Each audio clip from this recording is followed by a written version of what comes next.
One of the caveats that I do have some personal information that I did get personally involved in was some information that had to do with the Stargates and Looking Glass, and more specifically the 2012 problem with those projects. The popular opinion of what's out there right now is that the project was shut down because there was a problem when we approached 2012. I've heard it described a number of ways, but to my knowledge, the problem is that the timelines converge on that point in time.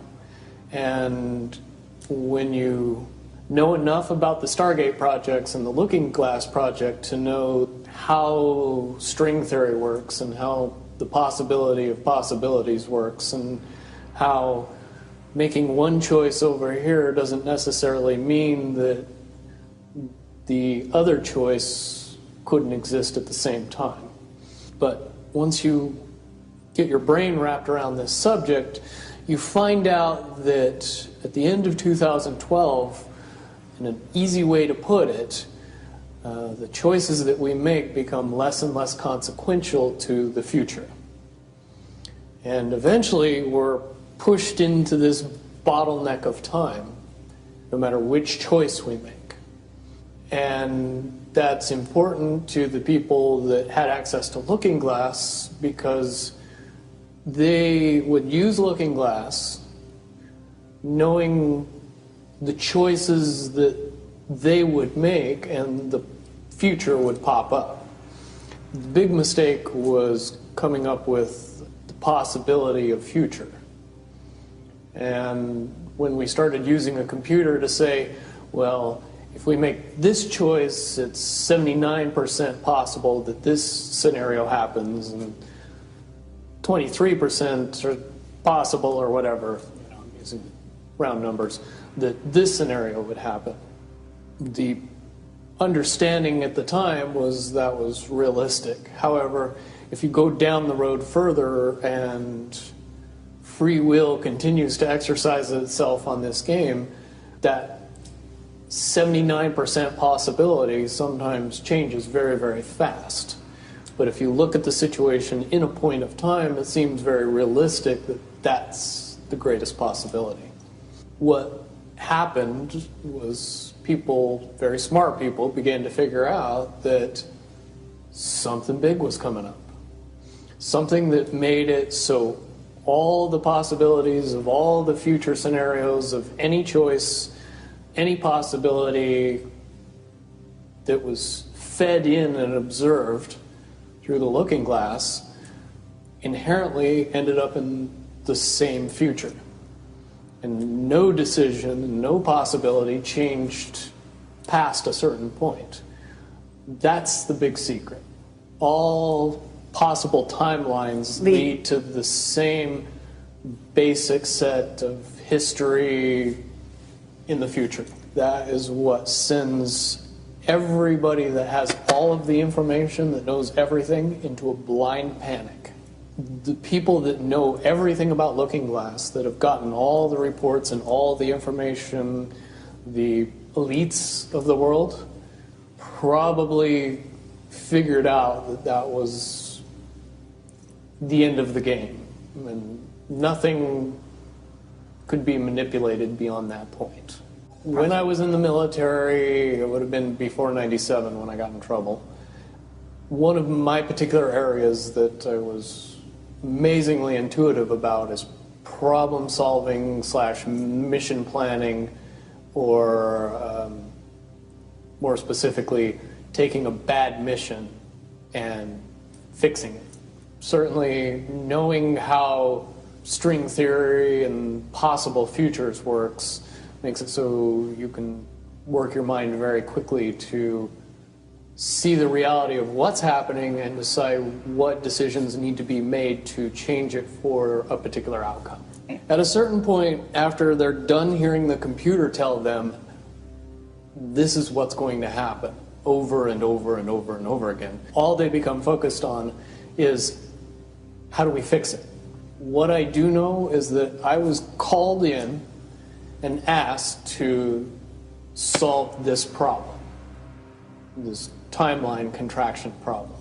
And I eventually did my due diligence and did all the investigating and basically only had one piece of information, and that was reinforcement. The computer's right.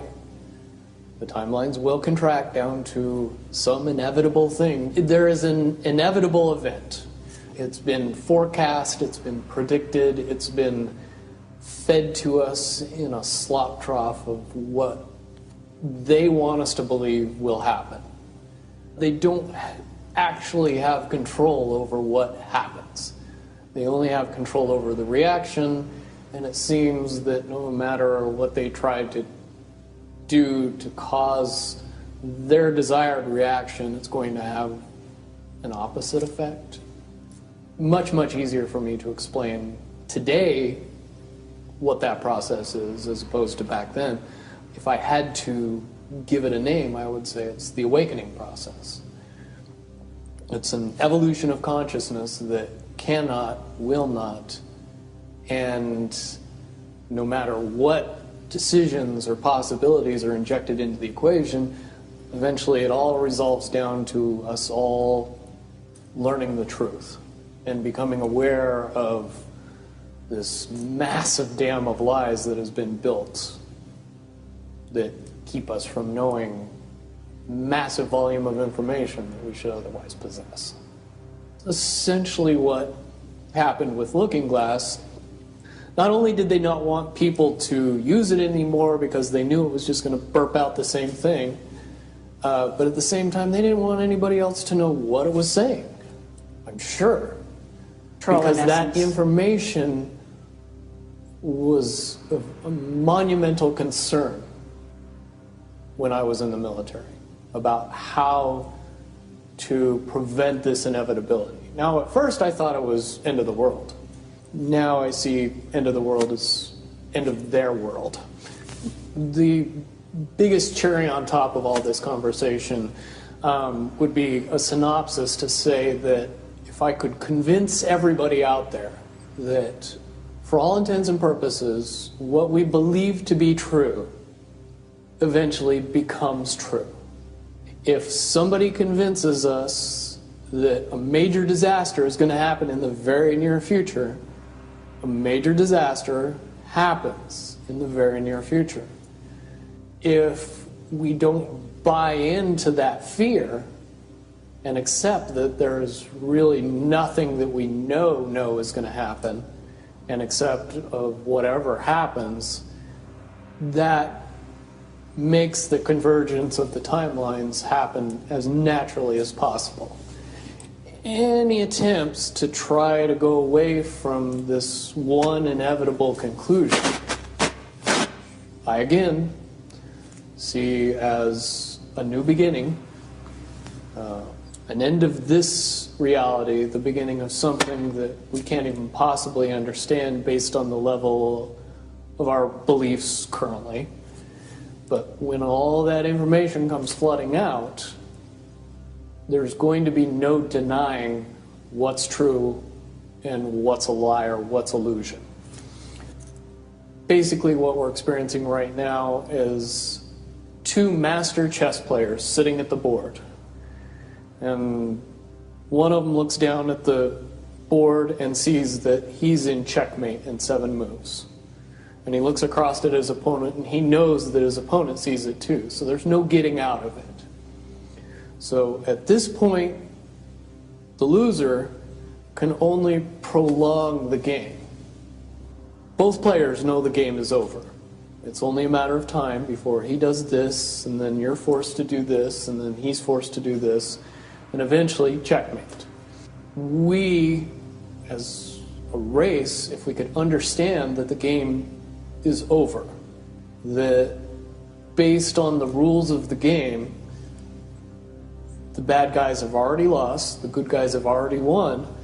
Yes, there's moves left on the table, but those moves are being forced by the player that is going to win. The only way that checkmate can't happen is if the player that's winning makes a mistake. But from all of the information that I've gathered, all of the information that's been given, all of the information that's been vetted to me, it seems pretty obvious that the good guy player on the side of the chessboard knows exactly what has to be done to win the game.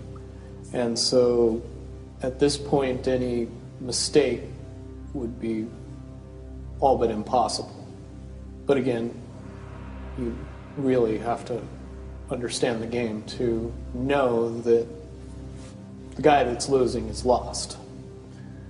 And I'm sure most people sitting watching a chess match between two advanced chess players know the game's over long after the two players know it's over, because they can't see the board and see that there's only 7 moves left.